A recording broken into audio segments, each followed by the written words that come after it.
whatever it is you feel deep down inside your heart that God is calling you to do, that you know deep down inside, whatever you're doing now is not satisfying you, is not giving you what you think you need. Know one, that only Jesus can do that. No career, no money, no promotion, no nothing. No nothing in this entire world can satisfy that hole but Jesus. He's the only one. And to step into that calling means you have to put so much faith and trust in him, because there's going to be days that, maybe no income comes in. Maybe you think to yourself, what am I getting myself into? Like, I left my 9 to 5 for this. Like, what am I doing? You have to trust in him. But you have to know that what you are called to do is going to serve a greater purpose than what your mortal eyes can even begin to understand. Hi everyone. Before we begin, I do have a viewer discretion. This video will be talking about my struggles with mental health, so some topics may be mature, so viewer discretion is advised. Hi everyone, my name is Elijah. It's so nice to meet you guys. Welcome to my channel. So this channel is going to be a hub for all things content creation, whether that's me navigating my life, sharing testimonies here today for my first ever YouTube video, or things like my passion for health and fitness, because I love the gym. As I deal with things like chronic illnesses and chronic pain, I have to keep a healthy, active lifestyle to make sure that I keep doing this. So guys, this is my first ever YouTube video. It's my first ever YouTube video for long form content, meaning that these videos are going to run at least 30 to 40 minutes each. So let me know what you guys think about it, how I can improve, what you guys are looking forward to see me do.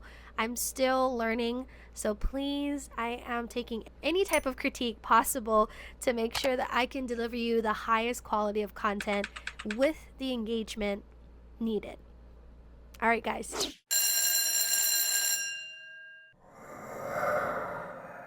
So I left college this year, and there was a lot that I think a lot of people don't really get to see in terms of why I made that decision, what God's calling me to do, what I'm trying to, do in my life. So just to explain, so in the beginning of my college career, I had this idea that I was gonna get some fancy job, make a lot of money, and that I was going to support my family and do all these things. But when I grew in my relationship with Christ, I always had this feeling of not satiated. I always had this feeling of, if I was to fulfill that dream, I would almost feel like I have nothing in my life. I have no purpose. I have, no bigger meaning other than show up to work, make money, have a retirement, have kids, die, and give the money, my life insurance, to my kids. But also, I have felt that money was a huge idol in my life. Money was a huge dictator of what I was going to do, what career I was going to get into, what were the things that I thought to myself was gonna succeed in my life, make me successful. But I would slowly start losing not only my identity in myself, but the identities in Christ, the values in Christ that make me who I am today. And a little bit about that. So I was finding my way. I went into engineering, I went into business school, one door closed after the other, prayers. I prayed to God. I was like, God, if this is where you want me, Lord, make it possible for me to go through those doors and make it so I know that this is meant for me to walk through. If it is not, make it obvious, make it known, make the angels come down from heaven and intercept me from doing what I am not called to do. And a couple things had happened when I was in engineering. I was in my physics class and I had a full-blown panic attack. And when I was in that class, I felt like everybody was speaking Chinese. And I just felt like I did not belong And I knew deep down in my heart that this field was not meant for me. And so I took the bold step to find something else. And so I ended up finding business, which I ended up falling in love with. I wanted to go to business school, and that didn't work out because Scheidler had failed to mention a couple things, that they accounted for every single grade, every single credit, every single thing that I had taken at LCC. They failed to mention that because they wouldn't even advise me because I wasn't even their student yet. So in order for you to get an advisor from the school, meaning any type of counseling advice or any type of anything to get into the school. So how it works is, right, University of Hawaii has different colleges. And so in order to get into these colleges, you have to get an advisor from these colleges. This particular college was like, we don't want to talk to you. We don't want anything to do with you. We don't want to see you. We don't even want to smell you. We don't want nothing to do with you because you're not our student. And it was solely because I didn't take one class. And so I had to eventually transfer out of Leeward Community College into University of Hawaii. And I found myself in a very predicament, a huge pickle, because the school that I wanted to get into had pretty much told me that I don't even have a 2.0 GPA. I was like a 1.4. And mind you, when I was at Leeward Community College, I think I had like a C from calculus, but every single class I've taken for my associates in business, I didn't even have anything less than a B. So to me, I'm kind of like, doesn't make any sense. But because Scheidler had took account my previous classes, like my physics, my, electrical engineering classes, my calculus, because they have accounted for that grades as well, it messed up my GPA. So turns out homegirl was not getting into Scheidler. I would have to redo some of the credits. I would have to place in higher classes so that it would overwrite the grade. And on top of which, I still had to fulfill Manoa's credit. Now, here's where it gets really crazy. University of Hawaii has their own different set of requirements, and the colleges have their own different set of requirements. The retention rate of the counselors at UH Manoa is not so good. Now, the college's advisors are their own separate identity, like their own entity away from the actual main college, like the dean of the school. And so because of that, they don't communicate with each other. They fail to communicate multiple times with each other, and they only know information secondhand from another. So as a UH student, you have to go and chase everybody and get all these information and contact all these people, and they transfer you to different offices. I mean, it's like as worse as going to the DMV. It's as worse as like going to some place that like is like the government office, and they just keep transferring you everywhere, and you're just so winded because you're just trying to get information. You're just trying to figure out something. They just continue to let you down. And that's a failure on their part because, they should be able to have the same information regardless of which entity they're in. But that's not my job. So, found out I couldn't get into Scheidler. I was heartbroken. I was really upset. I think I spent like a couple weeks just crying and frustrated, and I didn't know what I was gonna do. And so I had this idea.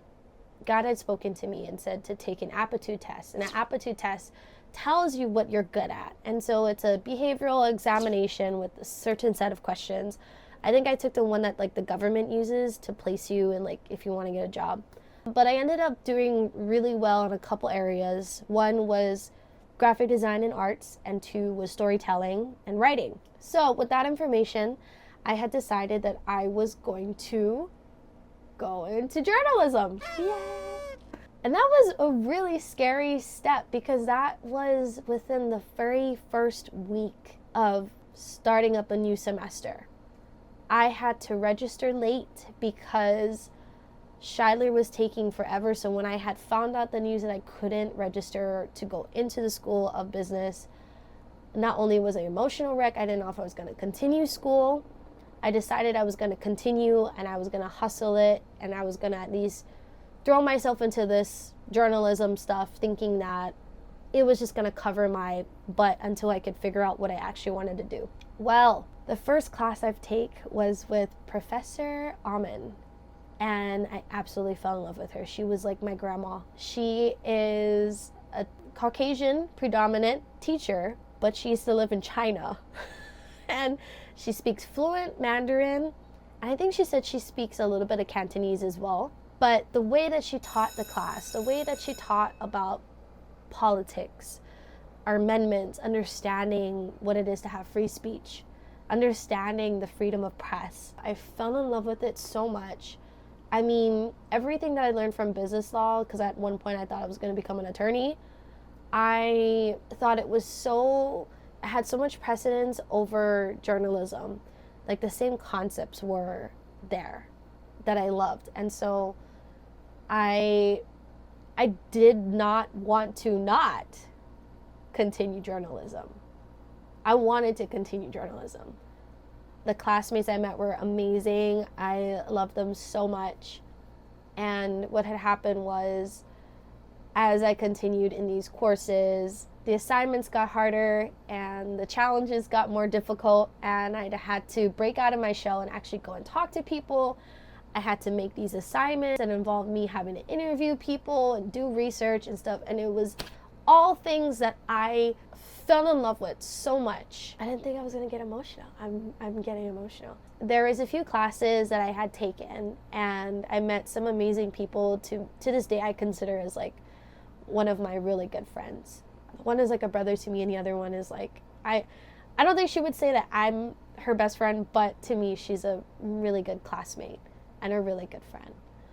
And they both had been a really huge inspiration for me to continue in my education career. So the few classes that I had with them, they've inspired me because the assignments were so crazy, the professors were crazy, and crazy not in a way of like, oh my God, they're insane. Like crazy like, okay, they're gonna be making us do stuff that like I don't want to do. This is nuts. And I fell in love with it. I fell in love with the people. I fell in love with everyone that I met. I fell in love with the assignments. I fell in love with getting into photography. So I'll talk a little bit about that because this is all in, in the linear things. I don't know. But yeah, so in one of my classes, I had to take a production course. And pretty much this class teaches you everything from how to make graphics, how to make animations, illustrations, how to make a script, how to run and produce a segment or a show. I mean, this class was insane. For 16 weeks, we had pretty much became a production crew. And I have to say, that experience changed my life.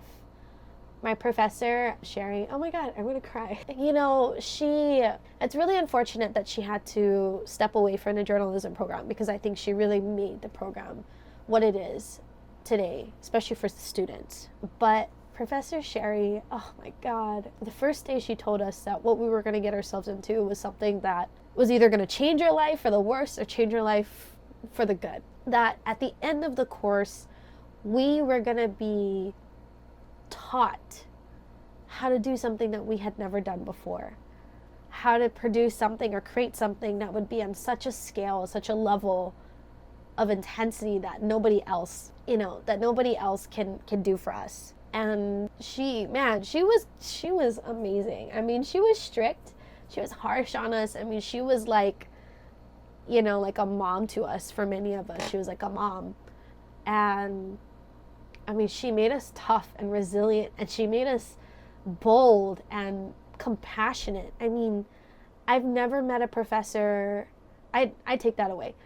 I've met a few professors, and she was one of them that if you were going to have a career in this field, she would be one of the reasons for it. And I remember she told us that we were going to do something unprecedented that was going to make us absolutely unstoppable.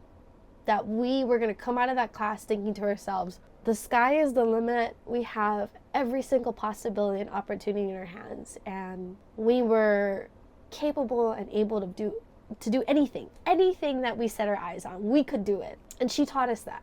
And she didn't teach us that through, Yoda, Jedi Padawan, like telepathic, like parable, like, teaches. No, she taught us through blood, sweat, tears, and sand, the grit in her teeth. I mean, the work that we produced was insane. The type of stress we experienced was insane. I mean, I took a glass course as my first semester in Manila because I transferred late. And that was insane. That was physical and mental. And this was a lot of mental and also a lot of physical. But it was like a lot of emotional too. I feel like the production course and my glass course was like eye to eye. It was crazy. Which is ironic too, because as a gaffer, your creation of glass. But as a producer, you take a piece of equipment that has glass in it and create something out of that, which is insane. It's like ironic how my life is like that. But the reason why I'm so emotional is because I never felt like a fire had been lit inside of me so much.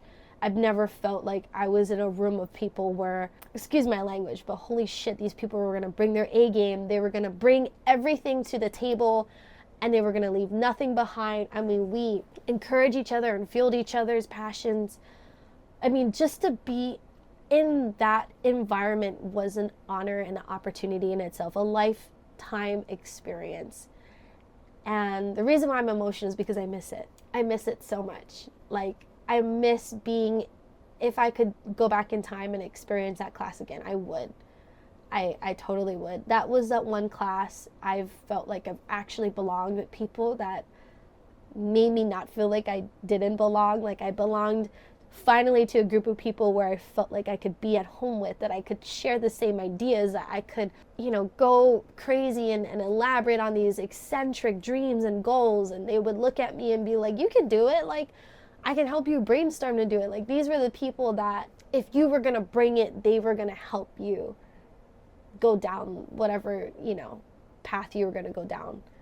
Like, these were the people that were going to help you shine that light and reveal things about yourself that you have never known. And, oh man, I just get emotional. Of course, all good things can come to an end. And we had to take our capstone course. And this is where things changed.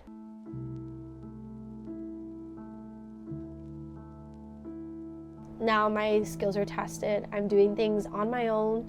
Not only am I producing stuff, I have to write a lot of stories. I have to do things on a very tight deadline. There's a lot of things that I had to go out of my comfort zone and do. But I was on fire. I had it in the bag, it was fine. Until I started having a lot of backlash from my advisor. And in the beginning, I had this idea that he was gonna have my back, that he was gonna vouch for me, he was gonna support me. And maybe he didn't realize how many students were gonna be in that course because the journalism program was dying. And he was the one that came and revitalized it. And him not knowing that our class was gonna be one of the biggest. And not only that, but the people that are in the class are insane.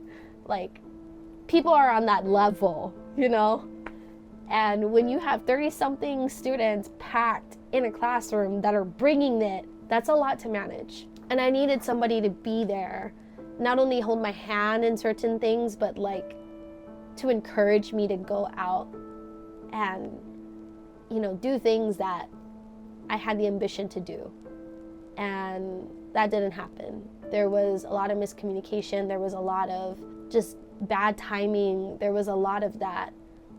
And I remember there was one week where I was so stressed. I mean, so stressed. Like, you want to stressed. It was so bad that my anxiety peaked. I had to literally turn off every device. I was in my room.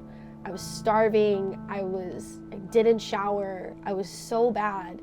My anxiety and my depression, it was so bad. Like, it reminded me of the day that I lost my dad. That's how bad it was. And I didn't know what to do. I was so upset that my advisor pretty much didn't support me, didn't have my back.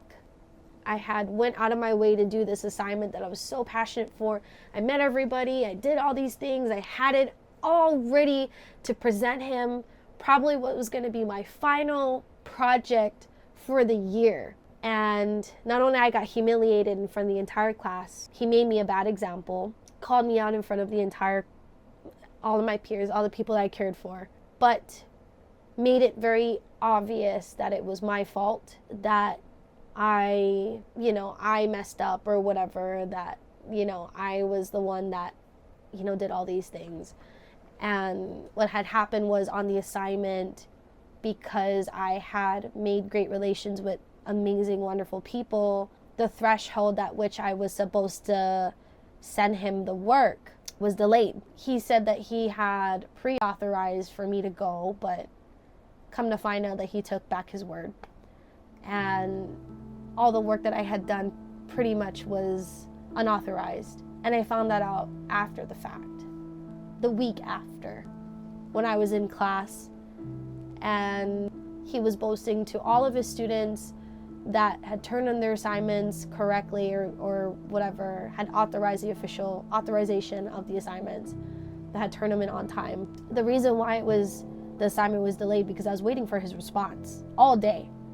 I was texting him, I was calling him, I was emailing him. I have a whole receipt of everything, and the entire day I was ghosted. I even mentioned it to him before. And here's the other thing too. The assignment got assigned to somebody else. And at first I was really upset. I was really upset by that because I was waiting for his response so much. I had everything ready. I had all the interviews. I had everything in the bag set up, ready to go. And not only does he blame it on me for not getting the assignment done, when he was the one that was supposed to authorize it. He told me in writing he was going to authorize it. He did not. I felt like there was already the lack of support, but I already felt like I was an idiot and I was humiliated. And when the assignment got assigned to somebody else, who in my eyes was a brilliant student, not only that, but her work was pretty much better than mine's. I'll say that. I'll be humble because I've seen her work that she produced. I mean, she's an amazing. I would never talk crap about any of the peers that I had because none of them I felt like, don't deserve the recognition. But I was deeply hurt and I cried. I cried for weeks. I cried and I blamed myself and I blamed God and I blamed, my inability. And, it's just like you do everything that you can possible to get this work done, that that you have this piece that would change the world. And the people that told you that they were going to support you and that they were going to have your back turned against you at the last minute. And not only that, but throws it in your face that you are inferior and incapable and all this stuff. I don't even know if humiliation is the word. I don't know if any, and I can't even explain the emotion I was feeling. And already my anxiety was bad. My anxiety was so bad. I thought everybody hated me. I thought nobody liked me. I thought all these bad things of myself. I let a lot of people down. And the people that I was on assignment for, that I was trying to help, I felt even more so I let them down. I couldn't even look at myself in the mirror because I was fed to these lies that I was not good enough and I wasn't capable enough and I was not. It's a lot. So I left. I couldn't take it anymore. I left. If I had to step in that classroom again, I probably would have. And if you're the people that are thinking, Laisha, that's so stupid, why would you? I just have to say a few things. You were not there. You did not see the amount of hours I had to stand in the sun, hours I had to put together scripts and products and all these things, hours. You're talking about weeks. You're probably thinking to yourself, okay, so why not push through? And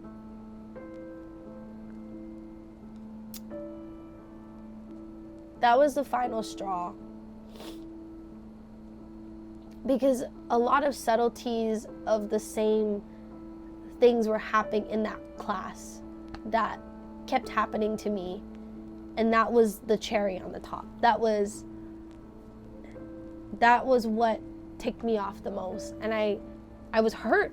I was so hurt, because I thought the people that were going to support me and the people that were going to have my back,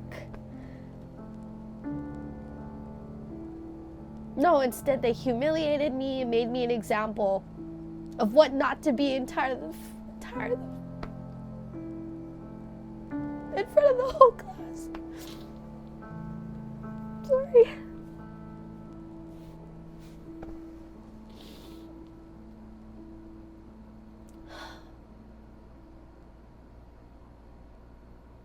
So, why I'm not going back to college? Because trauma.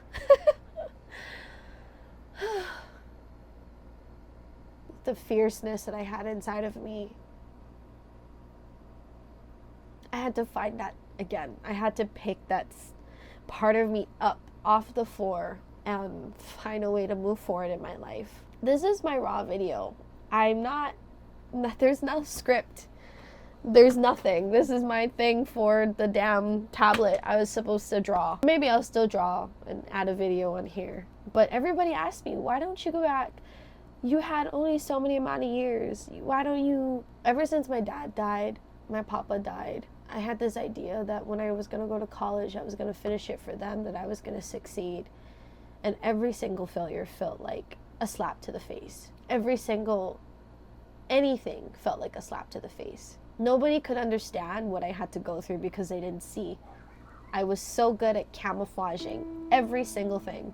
Nobody knew that I had problems. Nobody knew that I was struggling. Nobody knew I was under immense mental illness and stress and anxiety, all these things. Nobody knew, because I was so good at making it seem like my life was okay and I was normal and I was having a time of my life. They knew I was stressed, but they didn't know how bad.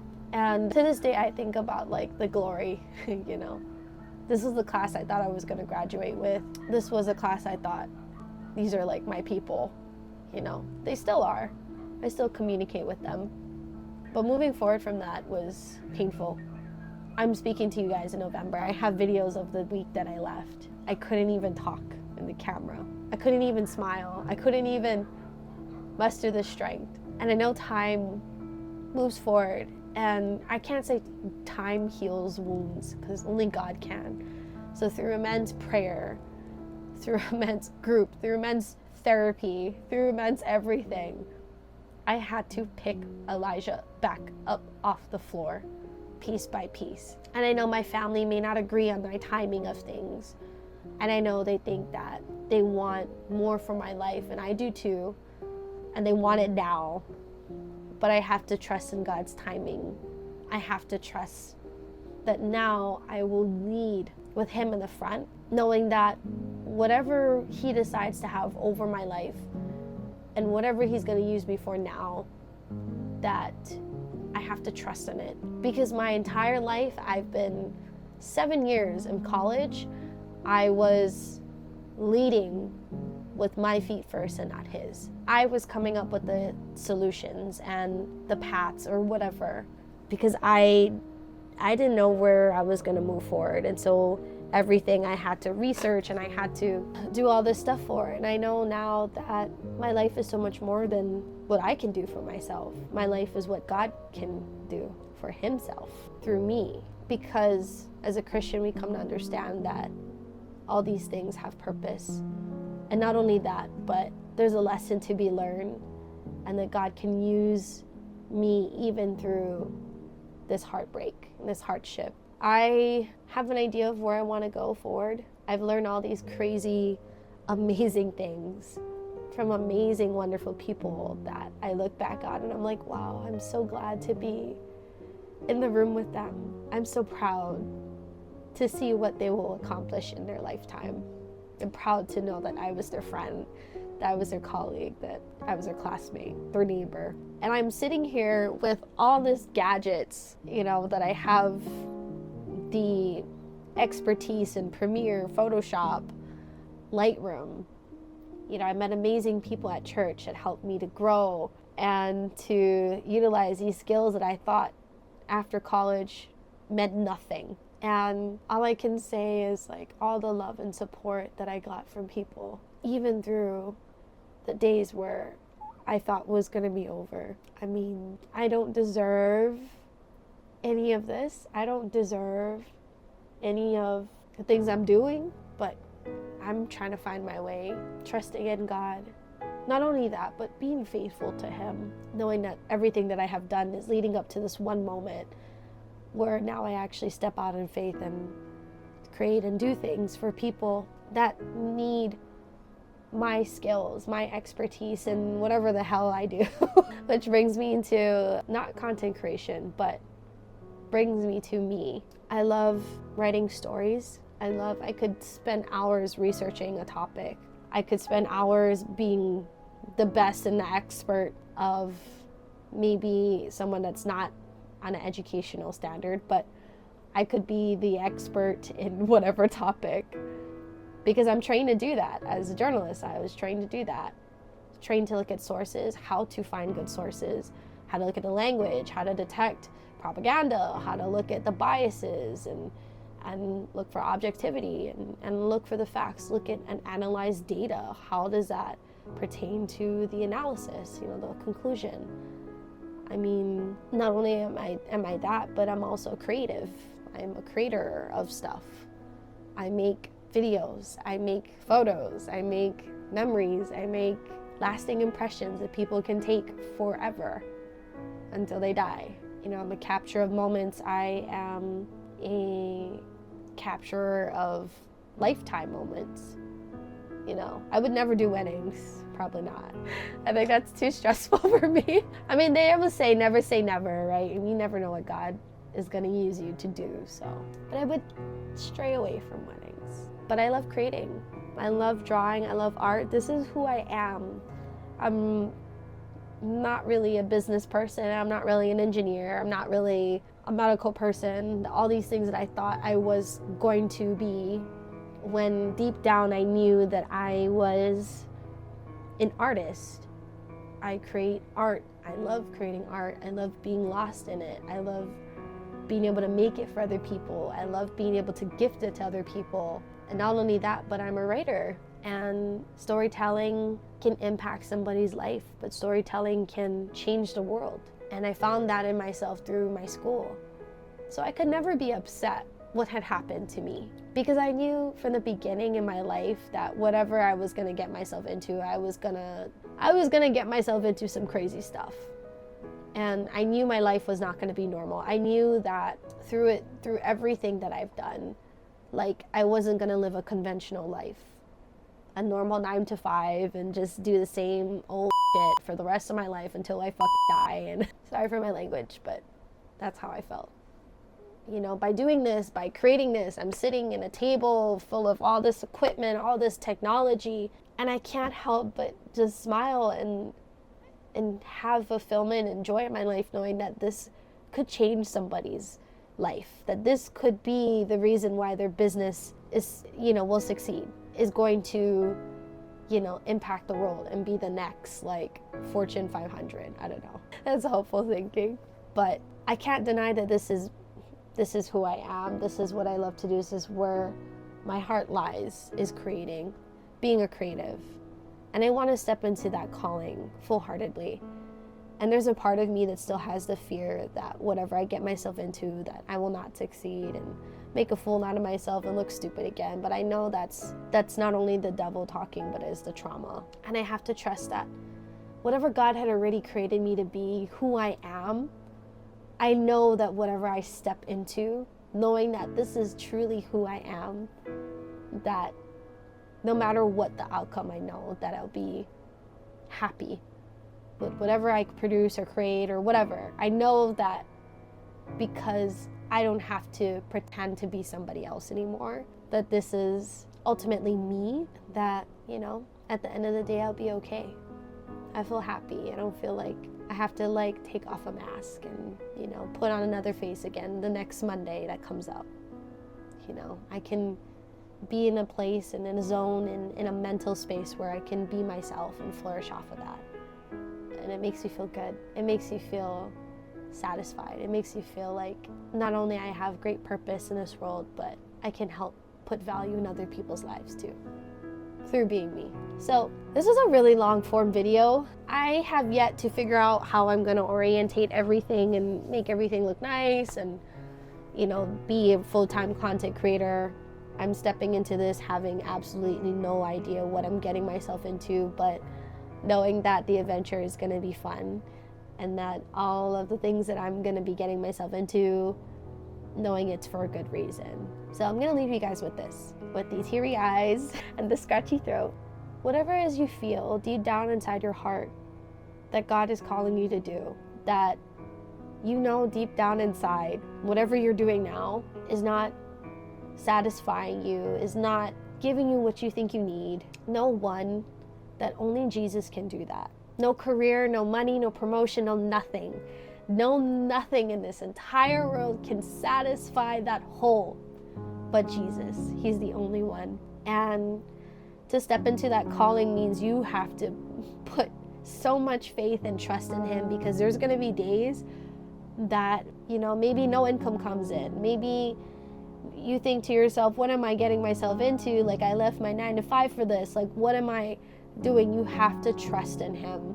But you have to know that what you are called to do is going to serve a greater purpose than what your mortal eyes can even begin to understand. If you feel like there's something inside that you don't know how to explain to other people, but you feel like there's something more, that's God speaking to your heart, saying to come and get to know him, to join whatever group, meet like-minded Christians or believers, share your testimony, share your heart with each other, share how you can make and be a kingdom builder, but a kingdom impactor.